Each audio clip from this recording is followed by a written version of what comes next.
2000 साल से भी पहले एक अमीर राजा और एक सुंदर रानी एक महल में रहते थे। उनके महल के पीछे बर्फ से ढके हिमालय के पहाड़ थे। वहाँ की पिघलने वाली बर्फ नीचे के मैदानी इलाकों में ताज़ा पानी भेजे थी। आम के पेड़ों के जंगल रंग बिरंगे पक्षियों के गीतों से भरे थे। वहाँ के खेत धान से लदे थे, इसलिए जाजा के सभी लोगों के पास पर्याप्त भोजन था। जाजा और आनी के पास दुनिया में एक बच्चे को छोड़कर बाकी सब कुछ था। अपने सभी आशीर्वादों के साथ भी वे खुश नहीं थे, क्योंकि उनकी एक बच्चे की बड़ी प्रबल इच्छा थी। एक रात रानी को एक विचित्र स्वप्न आया। बर्फ की तरह एक सफ़ेद हाथी जिसकी सोने जैसी आंखें और चांदी के चमकने वाले दांत थे, एक ऊंचे पहाड़ से नीचे आया। उसकी सूंड में एक कमल का फूल था और वो जोर से चिंघाड़ता हुआ रानी की ओर दौड़ा।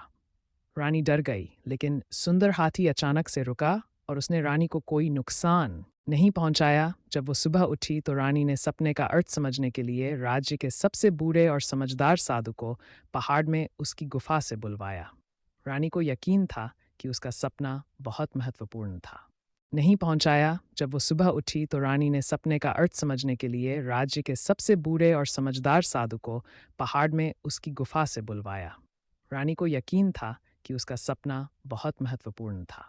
साधु ने सपने का मतलब समझाते हुए कहा कि रानी को जल्द ही एक बेटा होगा जो एक महान लीडर बनेगा। यह सुनकर राजा और रानी बहुत खुश हुए। जब बच्चे के जन्म का समय निकट आया तो प्रथा अनुसार रानी महल छोड़कर अपनी माता पिता के घर चली गईं, लेकिन अभी वो ज्यादा दूर नहीं गई थीं। जब रानी और उनकी दासियां फूलों के पेड़ों से भरे जंगल से गुजर रही थी, भी छोटे राजकुमार का जन्म हुआ। उसके बाल रात की रकाले और चमकदार थे और उसकी त्वचा सुबह के सूरज की तरह गहरे सोने जैसी चमक रही थी। जैसे ही वो पैदा हुआ, हाथियों का एक जोड़ा आया और उन्होंने बच्चे को अपनी सूंड से गिरने फिर ठंडे पानी से हलाया। वृक्षों से सुगंध पुष्प गिराकर उसे रख दिया। छोटे बच्चे का रोना उतना ही मधुर था कि उसके चारों ओर गाते हुए पक्षी का कलरव था। उसका नाम सिद्धार्थ गौतम था।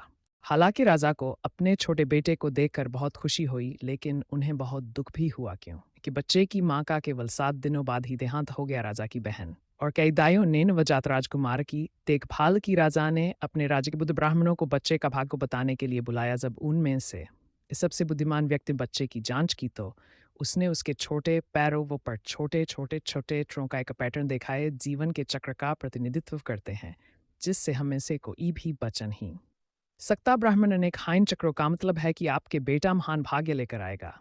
पहाड़ वाले समझदार साधु ने भी ही कहा था। राजा ने कहा, लेकिन कृपया मुझे ठीक ठीक बताएं कि मेरे बेटे की नियति क्या होगी। ब्राह्मण ने कहा, मैं आपको केवल इतना ही बता सकता हूँ कि अगर राजकुमार सिद्धार्थ एक महल में रहेगा तो वो दुनिया में सबसे महान और सबसे शक्तिशाली राजा बनेगा, लेकिन अगर वो महल के बाहर रहेगा तो वो एक भिखारी होगा। फिर दुनिया का हर एक दुख उसे पीड़ित करेगा और वो उसके लिए सहन करना मुश्किल होगा। जब राजा ने यह सुना तो उन्होंने एक समझाई कि वो राजकुमार सिद्धार्थ कभी भी पीड़ा देख नहीं देगा, क्यों कि वो अपने बेटे को भी महल की चारदीवारी से बाहर नहीं जाने देगा। राजा ने 3 महल बनवाए, एक सर्दियों के लिए, बसंत के लिए और एक वर्षा ऋतु के लिए। जब महीनों तक बिना रुके बारिश होती थी, सारे महल खेलों और मीठी सुगंध से भरे थे। वहाँ कहानीकार, संगीतकार और नर्तक थे, जिससे राजकुमार भी बोर न हो। राजकुमार के लिए दुर्लभ और स्वादिष्ट शरबत बनाने के लिए हर दिन पहाड़ों से बर्फ नीचे लाया जाता और उसे फलों के रस के साथ मिलाया जाता था।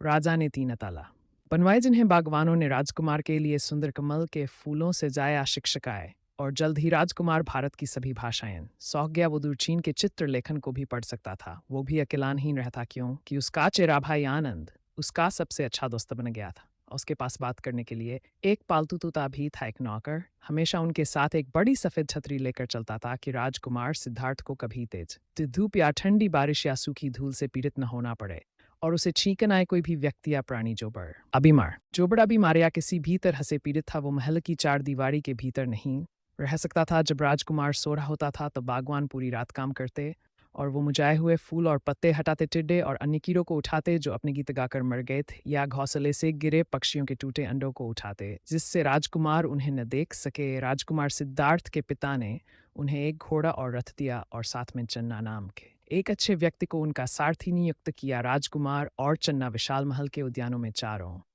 ओर घूमते थे, जो एक शहर के समान विशाल था, लेकिन महल से बाहर जाने वाले द्वार उनके लिए हमेशा बंद रहता था। राजकुमार ने अपने पिता से उसे बाहर जाने देने की विनती की। अंत में राजा को हाँ कहना पड़ा, क्यों कि उन्होंने बाहर एक शानदार पार्क बनवाया था जिसमें दुनिया के तमाम अजूबे भरे हुए थे। पार्क पहुंचने के लिए राजकुमार सिद्धार्थ को शहर से होकर गुजरना पड़ता था। राजा अत्यंत सावधान था। उस नहर के सभी घरों को चमकीले रंग से रंगवाया था, मरे पौधों को स्वस्थ पौधों से बदला गया था, नगर के सभी लोगों को नेक पड़े और खाने के लिए पर्याप्त भोजन दिया गया था। राजा ने उन्हें अपने सभी बड़े और बीमार लोगों को अंदर छुपाने का आदेश दिया। जब राजकुमार सिद्धार्थ सड़क से गुजरे तो सभी युवा स्वस्थ अच्छे दिखने वाले लोगों उनके बच्चों को मुस्कुराना और खुश होना अनिवार्य था। लेकिन सड़क पर राजकुमार ने अचानक एक आदमी को झुकी हुई रीढ़ और बेंत के साथ चलते देखा। उसके सफ़ेद एकदम बाल थे। उस आदमी के बाल इतने कम और अजीब रंग के क्यों हैं? वो सीधा और लंबा क्यों नहीं खड़ा हो पा रहा है? राजकुमार ने चन्ना से पूछा। वो आदमी बहुत बूढ़ा और लंगड़ा है, सारथी ने उत्तर दिया। हम सब लोग एक दिन वैसे ही होंगे। राजकुमार सिद्धार्थ ने बूढ़े आदमी के सफ़ेद बालों और मुड़ी हुई रीढ़ को बड़ी डरावनी आंखों से देखा। क्या तुम भी किसी दिन ऐसी बूढ़े हो जाओगे? क्या मेरा भी वही हाल होगा? और मेरे पिता का क्या, आनंद का भी? उसने चन्ना से पूछा। हाँ, हम में से इंसान बूढ़ा होगा महाराज, यहाँ तक कि आपका घोड़ा भी, सारथी ने उत्तर दिया। वे कुछ और आगे बढ़े और उन्होंने क्या देखा? एक आदमी जमीन पर पड़ा था और बीमारी और भयानक पीड़ा सेक रहा था। वो एक जनाजे के जुलूस के सामने से गुजरे और उन्होंने मातम मनाने वाले लोगों को रोते और विलाप करते हुए देखा। उस दिन राजकुमार सिद्धार्थ को वृद्धावस्था, बीमारी और मृत्यु के बारे में पता चला, जैसा कि सबसे बुद्धिमान ब्राह्मण ने कहा था। वो देखकर राजकुमार का हृदय में करुणा से भर गया। उसका दिल उन सभी लोगों के लिए दुख से भर गया जो इस प्रकार पीड़ित थे। क्या बुढ़ापे, बीमारी और मृत्यु से बचने का कोई उपाय नहीं है? राजकुमार ने चन्ना से पूछा। नहीं सहा, हम सभी एक दिन मर जाएंगे, लेकिन मृत्यु भी हमारे दुखों को समाप्त नहीं कर पाएगी। जीवन का पहिया घूमता रहेगा और हम सभी उसमें फंसे रहेंगे। हम में से प्रत्येक का किसी न किसी रूप में पुनर्जन्म होगा, चाहे वह मनुष्य के रूप में हो या अपशु के रूप में। केवल वे जो निर्वाण प्राप्त करेंगे वही सभी चीज़ों में सच्चाई देख सकेंगे। केवल उन्हें ही जीने, पीड़ित होने, मरने और उसी के लिए दोबारा पैदा होने की जरूरत नहीं होगी। तब राजकुमार सिद्धार्थ ने एक भिखारी को, साधु भी था, राजकुमार ने उस व्यक्ति की आंखों में शांति देखी। चन्ना ने उससे क्या कहा था और उसने उस दिन क्या देखा था, उस सब के बारे में उसने गहराई से सोचा। क्या दुख को समाप्त करने का कोई रास्ता नहीं है? लेकिन राजकुमार ने अपने सोच के बारे में किसी को बताया नहीं। मारा नाम का एक शैतान था, वो बिना बताए ही जान गया था कि राजकुमार क्या सोचा।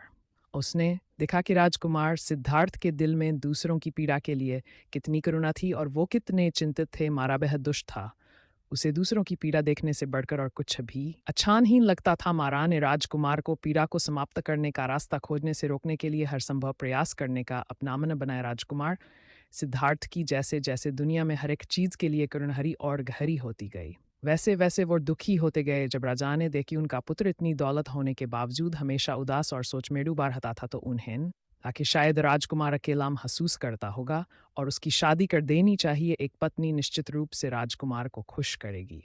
महल में सुंदर राजकुमार से मिलने के लिए पूरे देश की सबसे चतुर, सबसे अमीर और सबसे खूबसूरत युवा महिलाओं को आमंत्रित किया गया। प्रत्येक को राजकुमार सिद्धार्थ ने एक मति गहना दिया, लेकिन उसने उनमें से किसी को भी शादी के लिए ही चुना। उससे पिता बहुत निराश हुए। लेकिन तभी एक राजकुमारी देरी से आई राजकुमार के पास। उस राजकुमारी को देने के लिए कोई गहना नहीं बचा था, लेकिन राजकुमार सिद्धार्थ को तुरंत ही यह पता चल गया कि वो उसी युवती से शादी करना चाहता। राजकुमार ने अपने पहने हुए चमचमाते गहने उतारकर उस राजकुमारी को दे दिए, जिसका नाम यशोधरा था। सुंदर और बुद्धिमान यशोधरा से शादी करने के बाद राजकुमार सिद्धार्थ इतने खुश हुए कि वे एक पल के लिए यह भी भूल गए कि उन्होंने पीड़ा देखी थी और दर्दनाक करुणा महसूस की थी। इसके बजाय उन्होंने अपने पिछले कुछ सुखी जीवनों को याद किया। यशोधरा पिछले जन्मों में भी उनकी पत्नी थी। उन्होंने विशेष रूप से खुशहाल उस जीवन को याद किया जब वो हरे भरे जंगल में घूमते हैं। एक बाघ थे और यशोधरा उनकी साथी थी। उसे फिर से पाकर राजकुमार बहुत खुश थे। एक शाम राजा ने हमेशा की तरह एक दावत दी। क्लायों और पैरों में जनजनाती सुनहरी घंटियों वाली सैकड़ों नृत्यांगनाएं देर रात संगीत पर अपनी सुंदर भुजाओं को घुमाती और गोल गोल घूमती रहीं। लेकिन जब नृत्य बंद हो गया और सभी लोग बिस्तर पर सोने चले गए, तब राजकुमार सिद्धार्थ बेचैन हुए। उन्हें नींद नहीं आई और वो महल के हॉल में घूमते रहे। वो बड़े हॉल में पहुंचे तो उन्होंने देखा कि सैकड़ों नाचने वाली लड़कियां फर्श पर पसीने से तर और थकी हुई थी। उनमें से कुछ दर्द से कराह रही थीं और अपने पैरों और पीठ को दबा रही थीं, जो इतने अधिक नाचने से दुख रही थीं। राजकुमार ने उनके लहूलुहान और छालेदार पैर देख फिर से राजकुमार सिद्धार्थ ने पीड़ा देखी और उन्हें अपार दिया और करुणा महसूस हुई। अब उन्होंने फैसला किया कि उन्हें अपने पिता के महल को छोड़ना होगा और दुख को खत्म करने का रास्ता खोजने के लिए असली दुनिया में जाना होगा। एक दर्दनाक फैसला, क्योंकि यशोधरा ने हाल ही में एक बच्चे को जन्म दिया था। लेकिन इसके बावजूद राजकुमार सिद्धार्थ ने चन्ना को अपना घोड़ा और रथ लाने का आदेश दिया। वो अब महल में और अधिक रहना नहीं कर सकते। और उन्होंने अपने पिता के सोते हुए छोड़ने का निश्चय किया। महाराज, निश्चित रूप से आप जानते हैं कि राजा ऐसा नहीं होने देंगे। चन्ना ने कहा, इसीलिए मुझे बजाना होगा जब पिताजी सो रहे हों। राजकुमार ने कहा, लेकिन मेरे भगवान, आप क्यों जा रहे हैं?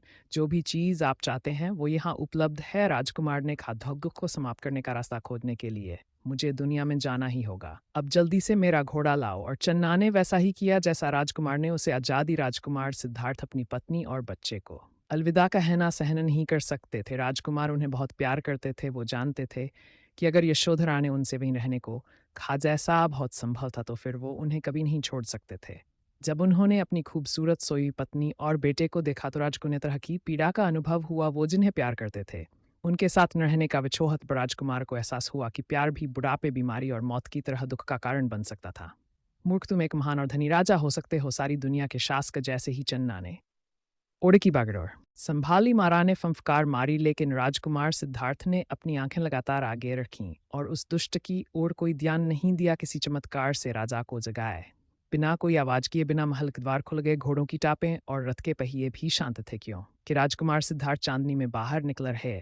रथ के पहिए जहां भी लुढ़के वहां तुरंत फूलों का मार्ग खिल गया। अर्थ तेजी से और तेजी से लुढ़कने लगा और मारा उसके साथ नहीं रह सका। जल्द ही वे एक जंगल में पहुंचे। राजकुमार ने चन्ना से कहा, मेरे दोस्त, मुझे तुम्हें ही अलविदा कहना चाहिए। चिन्नारो या घुरोया वो राजकुमार के पैर चूमने के लिए घुटनों के बल टिका। राजकुमार अपने राजसी वस्त्र और आभूषण उतारकर जंगल में चले जहां उनकी भेंट एक शिकारी से ही। उन्होंने उस आदमी से उस काफ्ता हुआ पीला चमड़े कालबादा मांगा जिसे शिकारी ने उन्हें दिया। फिर राजकुमार सिद्धार्थ ने अपनी तलवार ली और अपने लंबे बाल काट डाले जो रात के समान काले और चमकदार थे। फिर उन्होंने बालों और तलवार को नदी में फेंक दिया। तो भी उनके सामने एक भिखारी काकोड़ा प्रकट हुआ। वो अब्राजक उमारा सिद्धार्थ नहीं रहे थे, अब वो केवल गौतम थे, एक साधारण भिखारी। जैसे कि सबसे बुद्धिमान साधु ने भविष्यवाणी की, जब ऐसा हुआ तो मारा पहले से ही अधिक भयभीत हुआ। उसे लगा कि गौतम लोगों की पीड़ा को समाप्त करने का एक तरीका खोजने में सफल होंगे। यदि ऐसा होगा तो मारा की जिंदगी हराम हो जाएगी। मेरी बात सुनो, अपने पिता के महल में वापस जाओ।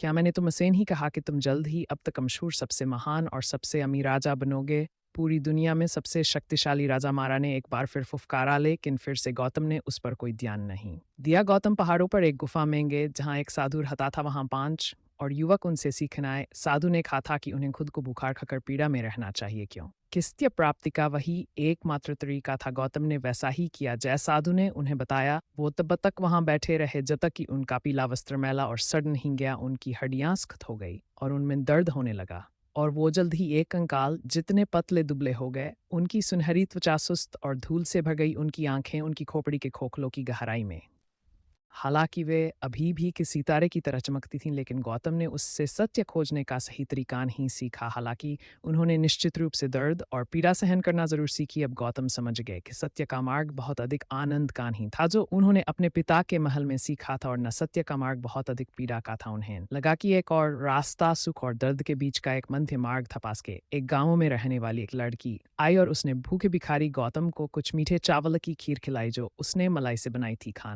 खाने के बाद मांस ने गौतम की हड्डियों को फिर से रंग दिया और उनकी सुनहरी त्वचा फिर से चमक उठी। गौतम खड़ा हुआ और वहां से चला दिया, जबकि अन्य 5 युवकों ने उनका मजाक उड़ाया। गौतम को देखो, उन्होंने कहा, देखो वो हमारी तरह पीड़ित होने से कैसे डरता है। हाउस में एक साधु होने तक का साहस नहीं।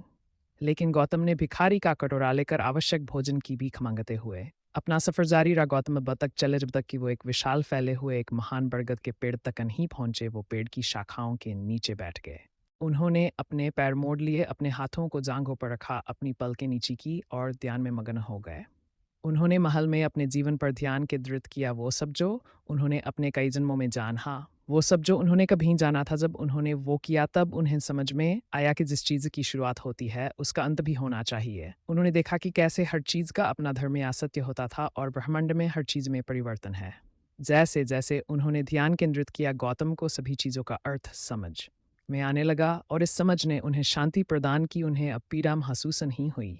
उनका जा महान था। अंत में वो मुस्कराए। उन्हें वो सत्य मिल गया था जिसकी उन्हें तलाश थी। जब मारा ने गौतम को महान बर्द के वृक्ष के नीचे इतनी शांति से बैठे देखा तो वो बहुत बहुत गुस्सा हुआ। लिए भयानक राक्षसों को भेजा। उसने गौतम को डराने के राक्षसों ने गौतम पर छलांग लगाई। वे चिल्लाए और उन्होंने भयानक चेहरे बनाए, लेकिन गौतम ने उनकी उपेक्षा की। उन्होंने गौतम पर पत्थर फेंके, लेकिन गौतम सेठ कराते ही पत्थर को मलफूल में बदला गए। अंत में गौतम ने अपनी हथेली को शांति से लेकिन दृढ़ता से पृथ्वी पर रखा और जमीन फट गई। मारा के सभी कुरूप राक्षस पृथ्वी की अंधेरी दरार में गिरकर लुप्त हो गए। इसके बाद मारा ने गौतम को लुभाने के लिए अपनी खूबसूरत बेटियों को उनके पास भेजा ले, किन शांतिपूर्ण भिखारी ने उन पर कोई ध्यान नहीं दिया। तब मारा ने भयानक आंधी जी महान बरगद के पेड़ की मोटी हरी पत्तियों के माध्यम से बारिश और ओले गिरे, लेकिन नागों का राज आया और उसने गौतम को सुरक्षित रूप से घेर लिया। सांप का चौड़ा चपटे फन ने गरीब भिखारी को बारिश सेब चाया, ठीक उसी तरह जैसे उसके पिता के बगीचे में सफ़ेद छाता करता था। इस बार मारा ने हार मान ली। बरगद के पेड़ के नीचे बैठने के 7 सप्ताह बाद गौतम ने ज्ञान प्राप्त किया, ऐसा प्रकाश जो सभी चीज़ों में सत्य दिखाता था। उन्होंने निर्वाण प्राप्त किया और वो शांति पाई जिसने पीड़ा पर विजय प्राप्त की। गौतम ने सभी चीज़ों को नियंत्रित करने वाले कानूनों को समझा। सबसे महत्वपूर्ण बात यह थी कि गौतम ने इस जान को अपने मन में पाया था। उन्हें समझ में आया कि बुढ़ापा, बीमारी और मृत्यु हमेशा ही रहेगी। वो ये भी समझ गए कि वो इसमें कभी इसे बदल नहीं कर सकते। क्यों? किस भी चीज़ों की एक शुरुआत और अंत होता था, लेकिन गौतम ने गहरी एकाग्रता के माध्यम से दुख को रोकने का एक तरीका खोज लिया था, जिससे उन्हें शांति प्राप्त हुई। अन्य लोगों के प्रति उनकी करुणा ने उन्हें इस जान भी लोगों के साथ साझा करना चाहा। जो भी सीखना चाहता था वो उसे सिखाने को तैयार थे। जब गौतम बरगद के पेड़ के नीचे से उठे, फिर वो चलने लगे। जैसा ही उन्होंने वो किया, उनके भीतर से एक तेज रोशनी चमकी और उनके चारों चंपक उठी। अब वो गौतम एक सामान्य भिखारी नहीं थे, अब वो बुद्ध थे, जिसका अर्थ था बुद्ध। गौतम बुद्ध ने पूर्व की ओर यात्रा की। वो जहाँ भी जाते नम्रता से बोलते और दया से काम लेते थे। जब भी वे किसी गांव में पहुंचते, वो वहाँ के सबसे बड़े वृक्ष के नीचे बैठ जाते और धूल में एक घेरा बना लेते थे। फिर वो धैर्यपूर्वक उन लोगों की प्रतीक्षा करते जो उन्हें सुनना चाहते थे। फिर बुद्ध लोगों के साथ चुपचाप और सोच समझ कर बात करना शुरू कर देते थे, और उनमें उनके पुराने साथी भी शामिल थे। आनंद उनका चेहरा भाई उन्हें हानि कहने लगा था। जैसे जैसे वर्ष बीते गए, बुद्ध ने हजारों लोगों को पीड़ांत करने का मार्ग सिखाया। फिर उनके शिष्य दुनिया भर में भटकते रहे, बुद्ध की तरह भीख मांगते हुए, पीले वस्त्र पहनकर दूसरों को सिखाते रहे। यहाँ तक कि वे 5 युवक भी, जिन्होंने मध्य मार्ग चुनते समय उन कामजा को उड़ाया था, वे भी उनसे सुनने और सीखने के लिए आए। यहाँ तक कि जिस बेटे को वो महल में छोड़ आए थे, वो भी बुद्ध का अनुयायी बन गया। जब वे 80 वर्ष के हुए को बुद्ध को पता चल गया कि उनकी मृत्यु का समय आ गया था, उस रात उन्होंने वो खाना खाया जो एक गरीब आदमी उनके लिए अपने भिखारी के कटोरे में छोड़ गया था। या तो वो खाना सड़ा हुआ था या फिर उसमें जंगल का कोई जहरीला मशरूम था। कारण जो भी खाना खाकर बुद्ध बहुत बीमार हो गए।